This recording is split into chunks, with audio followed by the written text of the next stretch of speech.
weapon next to mine.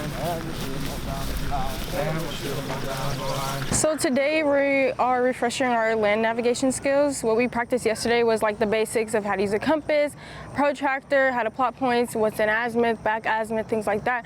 And today we're doing the application. We're actually in the field doing it. So we're going to our points, we're plotting the points, getting our azimuth and things like that. We're high C, I think we did good.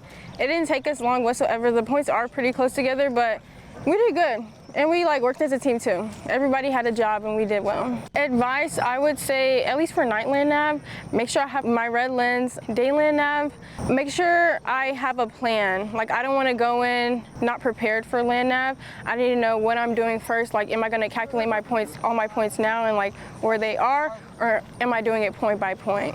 I like that we were able to actually be in the field and do it, not just learn it in a class session. We're actually in the field applying what we've learned and doing it hands-on, which is giving me a better experience.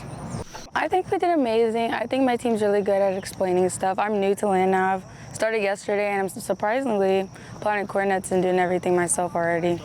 I had challenges with plotting points because you have to be very precise with how you plot things and how you plan before you go out. Some advice I take with me is probably with your pace count, making sure your pace is very precise and you don't take bigger steps or lower steps when you're in terrain.